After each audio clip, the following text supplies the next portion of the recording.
ہر جگہ اللہ تبارک تعالیٰ کا علم محیط ہے، ہر چیز کو محیط ہے، ہر جگہ اللہ رب العزت کا علم موجود ہے، اس کا علم بہت وسیع ہے۔ تو ہمارا یہ ایمان اور عقیدہ ہے۔ لیکن ان بدعتیوں کا یہ ایمان اور عقیدہ ہے کہ اللہ ہر جگہ موجود ہے۔ اب ان کے بزرگان دین بھی نعوذ باللہ ذات ایک ہے، ہر جگہ موجود ہے۔ کہتے ہیں سبع سنابل شریف میں لکھا ہوا ہے کہ سیدی فتح محمد قدس سرہ الشریف کا وقت واحد میں 10 مجلسوں میں تشریف لے جانا تحریر فرمایا گیا ہے۔ یہ ایک بزرگ تھے سیدی فتح محمد، یہ ایک وقت میں 10 جگہ تشریف لے گئے تھے۔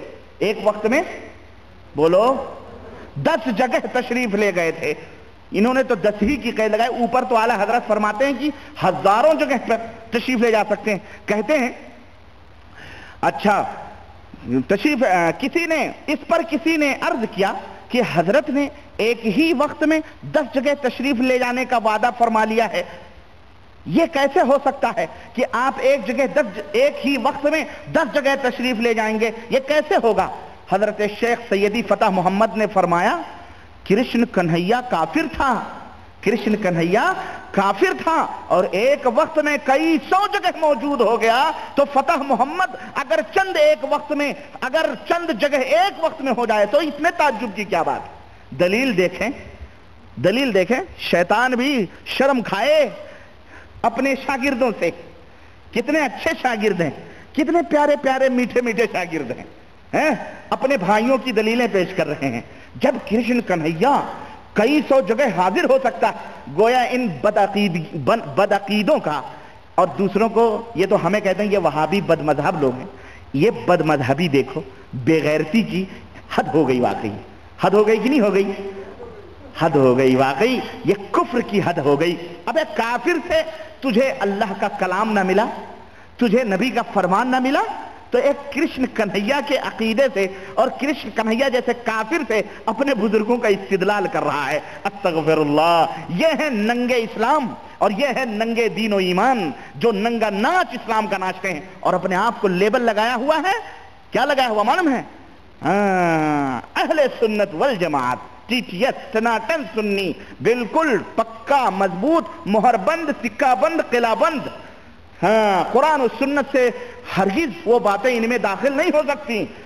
جناب علی، اب جناب علی ایک وقت میں کیا ذکر کر کے فرمایا کیا گمان کرتے ہو کہ شیخ ایک جگہ موجود تھے باقی جگہ مثالیں تھیں؟ ہاشا نہیں، ہاں کہتے ہیں یہ بھی نہ سوچو کہ میں یہاں موجود رہوں اور میری مثال ہر جگہ موجود ہو، کبھی تمہارے دلوں میں یہ ذہن میں تصور بھی نہ آئے، نہیں بلکہ بذات خود ہر جگہ موجود تھے، مثال نہیں بلکہ بذات خود ہر جگہ حضور موجود تھے۔ اعوذ باللہ، استغفر اللہ۔ اور سنیں، یہ تو ہوا ان کا عقیدہ، کن کا؟ یہ ہمارے میٹھے میٹھے زہریلے بھائیوں کا۔ یہ بڑی میٹھی زہر ہے بیٹا، میٹھی نہیں بلکہ ان کو تو میں پیدل سمجھتا ہوں عقل سے۔ کیوں یہ بریلوی جو اپنے آپ کو کہتے ہیں بیچارے، ان کے مولوی بھی، ان کے علامہ پھلانا بھی، یہ بیچارے یہ عقل سے پیدل لوگ ہیں۔ یہ بالکل یعنی ان کو میں مرفوع قلم سمجھتا ہوں، بے ایمانہ کہ ان کو عقل نہیں، ان کو سمجھ نہیں، یہ بس اپنے پیروں اور سجادہ نشینوں اور مولویوں کی اس پر مزاروں پر اور ان کے اس پر بغلے بجاتے پھر رہے ہیں۔ میں ان کا کیا کروں جو ہمارے ملکوں کے اندر بڑے بھاری توحید پرست اور بڑے بھاری موحد کے نام سے جانے جاتے ہیں، جو کہتے ہیں جی، اور دنیا بھی ہمارے ملکوں کے اندر یہ ہمارے دیوبندی حضرات جو بڑے باصفا پاک و صاف بنتے ہیں اور بڑے بڑے مولوی مولانا لوگ ہیں، بڑے بڑے لوگ، اور ابھی تک ان کے اوپر کسی نے انگلی نہیں اٹھائی۔ کیوں؟ انگلی اٹھاتے ہوئے خوف لگتا ہے کہ چہرہ دیکھو، شکل و صورت دیکھو، ایسا لگتا ہے جیسے ابھی سدرۃ المنتہا سے جبریل امین سے مصافحہ کر کے آ رہے ہیں۔ ہاں ایسے محسوس ہوتے ہیں تقوی طہارت، لیکن اندر کس قدر گندا ہے ان کا، استغفر اللہ۔ میں آپ کو بطور مثال پیش کروں، یہ میرے ہاتھ میں حکایات اولیاء ہے جناب علی، یہ تو 10,000 جگہ پر، یہ تو زندہ تھا مثال، زندہ مثال میں نے دی احمد رضا خان کی کتاب ملفوظات اعلی حضرت سے کہ وہ زندہ ہو کر ہر جگہ حاضر ہو سکتے ہیں۔ دیوبندیوں نے کہا یہ کوئی کمال ہے کہ تیرا بزرگ زندہ ہو کر کے اور ہر جگہ حاضر ہو؟ اب یہاں دیکھ، ہمارے بزرگ مرنے کے باوجود بھی 9 من مٹی کھود کے باہر نکل کے حاضر ہو جاتے ہیں، تو عالم مثال کی بات کر رہا ہیں؟ تو اگر خان صاحب نے بڑھ ماری تو شیخ صدیقیوں نے کوئی سہارنپور کے شیخ پیچھے نہیں رہیں گے. یہ شیخ تو وہ ہیں جو کھچووں کو دھوکہ دینے والے لوگ ہیں, سمجھ رہے ہیں؟ یہ کہیں ہم کیوں پیچھے رہیں؟ چنانچہ حکیم الامت, یہ کون ہیں؟ یہ حکیم الامت کی پڑیا سنو. کہتے ہیں اشرف علی صاحب تھانوی, دیکھو ان کے بزرگ کس طرح, صفحہ نمبر 222, 10 صفحہ نمبر 222, یہ ہمارے حکیم الامت کی کتاب, اور کئی دفعہ میں نے اس واقعے کو بتایا ہے. یہاں تو کہہ رہے ہیں روح بھی تصرف نہیں کرتی, جسم آتا ہے. یہاں دیکھیں روح کا تصرف دیکھیں یہاں کس طرح سے کر رہے ہیں. کہتے ہیں مولانا حبیب الرحمان مرحوم نے صفحہ نمبر 222, ارواح ثلاثہ حکایات اولیاء دارالاشاعت اردو بازار کراچی نمبر 1, فون نمبر 212768, یہ دیابنا حضرات کا میں چہرہ دکھا رہا ہوں دیوبندیوں کا. دیکھو کس طرح سے کہتے ہیں کہ مولانا حبیب الرحمان مرحوم نے فرمایا کہ مولوی احمد حسن صاحب امروہی اور مولوی فخر الحسن صاحب گنگوہی میں باہم معاصرانہ چشمک تھی. اس نے بعض حالات کی بنا پر ایک جھگڑا اور مخاصمے کی شکل اختیار کر لی, اور مولوی محمود الحسن گو جھگڑے میں شریک نہ تھے, نہ انہیں اس قسم کے امور سے دلچسپی تھی, مگر صورتحال ایسی پیش آئی کہ مولانا بھی بجائے غیر جانبدار رہنے کے کسی ایک جانب جھک گئے, اور یہ واقعہ کچھ طول پکڑ گیا, لمبا ہو گیا, جھگڑا لمبا ہو گیا. اسی دوران میں ایک دن علی الصباح بعد نماز فجر مولانا رفیع الدین صاحب رحمۃ اللہ علیہ نے مولانا محمود الحسن صاحب کو اپنے حجرے میں بلایا, اور بریکٹ میں لکھا ہوا ہے کہ جو دارالعلوم دیوبند میں ہے. مولانا حاضر ہوئے اور بند حجرہ کواڑ کھول کر اندر داخل ہوئے. موسم سخت سردی کا تھا. مولانا رفیع الدین صاحب نے فرمایا کہ پہلے یہ میرا روئی کا لبادہ دیکھ لو. مولانا نے دیکھا تو روئی کا لبادہ بالکل بھیگا ہوا تھا, تر تھا. فرمایا واقعہ یہ ہے.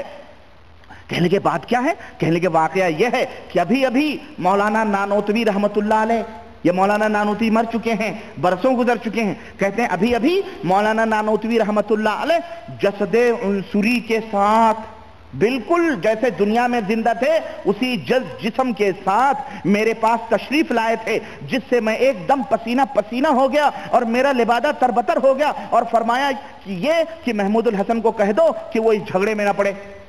ماشاءاللہ, استغفر اللہ, ماشاءاللہ کیا نعوذ باللہ کہیں. قبر سے اٹھ کر کے آ رہے ہیں کہ محمود الحسن کو کہہ دو جھگڑے میں نہ پڑیں, بس میں نے یہ کہنے کے لیے بلایا ہے. مولانا محمود حسن نے عرض کیا کہ حضرت میں آپ کے ہاتھ پر توبہ کرتا ہوں کہ اس کے بعد میں اس قصے میں کچھ نہیں بولوں گا.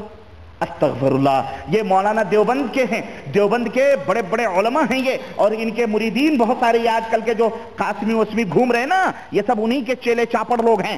ان سے ذرا پوچھو کہ حضرت ایک آدمی جب مر گیا تو مولانا اشرف علی صاحب تھانوی اس کے اوپر ٹپڑی لگا رہے ہیں, تبصرہ کر رہے ہیں, کہہ رہے ہیں یہ واقعہ روح کا تمثل تھا اور اس کی دو صورتیں ہو سکتی ہیں. ایک یہ کہ جسد مثالی تھا مگر مشابہ بجسد عنصری کے, دوسری یہ کہ روح نے خود عناصر میں تصرف کر کے جسد عنصری تیار کر لیا ہو, مگر وقت گزر جانے پر پھر اس مرکب کو تحلیل کر دیا جاتا ہے. استغفر اللہ. یہ سب منطقی اور فلسفی باتیں ہیں. کہتے ہیں یہ روح کا تصرف تھا.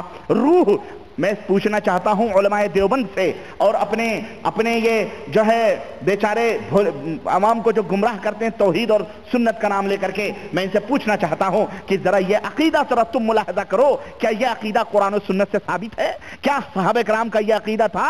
کیا حضرت ابو بکر کا یہ عقیدہ تھا؟ کیا حضرت عثمان غنی کا یہ عقیدہ تھا؟ کیا حضرت علی کا یہ عقیدہ تھا؟ کیا امام ابو حنیفہ رحمۃ اللہ علیہ کا یہ عقیدہ تھا کہ روح تصرف کرتی ہے, کہ روح اگر وہ جنت میں ہے تو وہ جنت چھوڑ کر کے اس جہنمی دنیا میں کیوں آئے گی؟ اگر وہ جہنم میں ہے تو داروغہ جہنم یا جہنم کے فرشتے اسے ایسے آزاد چھوڑ دیں گے کہ جاؤ دنیا کے اندر تعلیمات دو, اپنے بزرگوں اپنے شاگردوں کو باقاعدہ نصیحتیں کرو. اور تو اور ہے یہ بتاتے خود ایک کفری عقیدہ ہے. یہ بالکل وہی ہندوؤں کا کافروں کا عقیدہ ہے جو آواگمن کا عقیدہ ہے. وہ ان کا یہ عقیدہ ہے کہ روح پھر دوسری شکل میں تبدیل ہو کر دنیا کے اندر آتی ہے اور آ کر کے اپنے کرم اور اپنے اعمال کے حساب سے لوگوں کے اندر وہ روح رہتی ہے. نعوذ باللہ. یہ کافروں کا عقیدہ ہے, یہ مسلمان کا عقیدہ نہیں ہو سکتا ہے, یہ کسی بندے مومن کا عقیدہ نہیں ہو سکتا ہے. اور سنو, اور اللہ رب العزت، میں یہ دعویٰ کرتا ہوں کہ اللہ کے سوا کوئی بھی غیب نہیں جانتا، اور یہ علماء اہل سنت والجماعت کا یہ متفقہ عقیدہ ہے کہ اللہ کے سوا کوئی غیب نہیں جانتا۔ لیکن اگر کوئی شخص اشارتاً، واقعتاً یا صراحتاً اگر اس بات کا دعویٰ کرے کہ وہ غیب جانتا ہے، یا اس کے بزرگ غیب جانتے ہیں، یا اولیاء اللہ غیب جانتے ہیں، اور اس کے اوپر وہ دلائل پیش کرے، تو پھر ایسی صورت میں ایسا بندہ بھی مسلمان نہیں ہے، بلکہ وہ بھی پرلے درجے کا کافر ہے۔ اور بتاؤ، نومن مٹی کے نیچے سویا ہوا دیوبندیوں کا یہ پیر مولانا محمود الحسن، دیوبند میں ہونے والے جھگڑوں کا پتہ اسے کیسے چل گیا؟ اسے کیسے پتہ چل گیا کہ دیوبند کے دونوں مولوی لڑ رہے ہیں؟ چلو ٹھیک ہے، ایک تو یہ، نمبر دو، ہمیں یہ بتایا جائے کہ مولانا محمود حسن صاحب کا دل کسی ایک کی طرف مائل ہو گیا تو مولانا قاسم نانوتوی قبر کے اندر، اور انہیں مولانا کہنا بھی میں مولانا کی توہین سمجھتا ہوں۔ مولانا کے مطلب ہوتے ہیں ہمارے آقا یا ہمارے بڑے، ہمارے یہ بڑے نہیں ہو سکتے، یہ تمہارے بڑے ہوں گے تو ہوں گے، ہم انہیں بڑا نہیں تصور کرتے۔ چلو قاسم نانوتوی صاحب جو ہیں، یہ قاسم نانوتوی صاحب، انہیں قبر کے اندر نومن مٹی کے نیچے محمود الحسن صاحب کے دل کا کسی ایک کی طرف رجحان مائل ہو جانا نومن مٹی کے نیچے انہیں کیسے پتا چل گیا؟ انہیں کیسے پتا چل گیا یہ بتاؤ ہم کو۔ نمبر 3، پتا چل گیا، انہیں اجازت کس نے دی کہ تم قبر کھود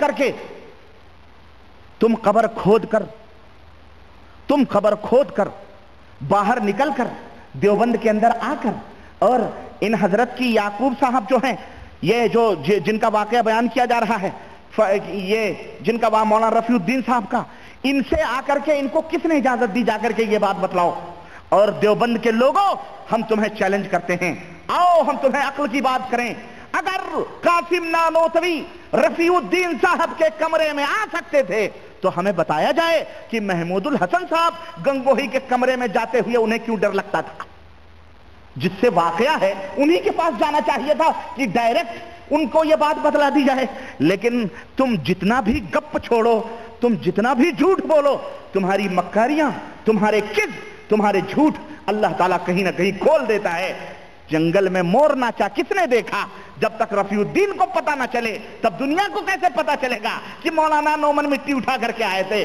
اس لیے اس کی گواہی کے لیے رفیع الدین کو بھی شامل کر لیا گیا۔ اب رفیع الدین صاحب بیان کریں گے، اب قاسم اور محمود الحسن اگر یہ بات بیان کریں گے تو کوئی اقرار نہیں کرے گا، اس لیے رفیع الدین کو بھی شامل کر لیا گیا۔ ہاں، اور نمبر 5 یہ بتلایا جائے کہ جب وہ قبر سے نکل کر کے آئے تھے تو بال وال بڑھے تھے کہ نہیں بڑھے تھے؟ کفن ویسے ہی تھا، کفن ویسے ہی تھا، بتاؤ تو پھر اس کی صفائی وفائی کس نے کی تھی؟ پھر نمبر 6 یہ بتلایا جائے، کفن ایسے ہی ان کا محفوظ تھا۔ نمبر 6 ہمیں یہ بتلایا جائے کہ اللہ رب العزت تو قرآن کے اندر یہ فرماتا ہے کہ جب کوئی مر جاتا ہے تو پھر قیامت کے دن ہی اس کو حشر ہوگا، اور اسی حشر میں وہ اٹھایا جائے گا۔ یوم النشور جو ہوگا اسی قیامت کے دن سارے مردے اٹھیں گے۔ ان کو کیا خصوصی پاس ملا ہوا تھا اللہ کی طرف سے کہ یہ اپنی قبروں میں سے جب چاہے نکل کر کے دنیا میں بھاگیں پھریں اور دیوبند کے اندر آتے جائیں؟ اور یہ ہمیں بتایا جائے نمبر 7 ہمیں یہ بتایا جائے کہ قاسم نانوتوی صاحب اب نہیں نکل کے آتے ہیں دیوبند میں۔ دیوبند میں اتنا بڑا فراڈ ہوا، دیوبند میں جو ہے قاری طیب کے مرنے کے بعد اتنا بڑا فراڈ ہوا، اور اسد مدنی وغیرہ اتنے بڑے فراڈ کیے اور اسٹرائک ہوئی اور نہ جانے کیا کیا ہوا۔ قاسم نانوتوی اب جھگڑوں میں کیوں نہیں آتے؟ کیا روٹھے ہوئے ہیں آپ لوگوں سے؟ ہیں کیا شرم آتی ہے یا ڈنڈے ونڈے سے ڈر رہے ہیں کہ پولیس پیٹ پاٹ دے گی؟ اب کیوں نہیں نکل کے آتے ہیں؟ نمبر 10 ہمیں یہ بتلاؤ ذرا، ہمیں یہ بتلاؤ ذرا، باتیں تو بہت ہیں، ہمیں ذرا یہ بتلاؤ کہ مولانا یہ جو ہمارے قاسم نانوتوی صاحب جسد عنصری سے اٹھ کر کے آئے تو یہ بتلاؤ کہ جب قبر کے اندر دفن ہونے کے بعد اتنی طاقت ان کو تھی کہ قبر کھود کر کے اوپر آ جائیں، تو جب وہ مر گئے تھے تو وہ اپنے آپ قبرستان گئے تھے یا کوئی اٹھا کر کے ان کو لے جا کر کے قبر کے اندر دفن کیا تھا؟ جو اتنے بڑے شکتیشالی آدمی ہیں تو اس کو خود بخود جانا چاہیے نا قبرستان، اس کو اٹھا کر کے لے جانے کی کیا ضرورت تھی؟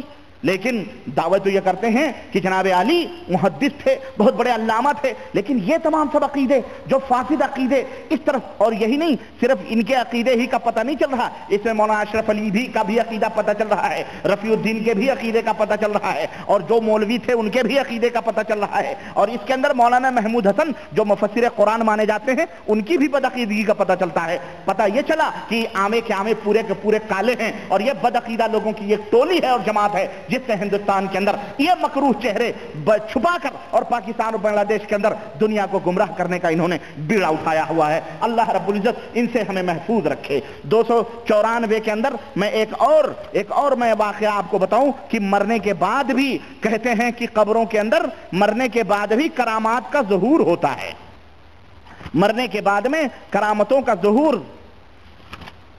کس طرح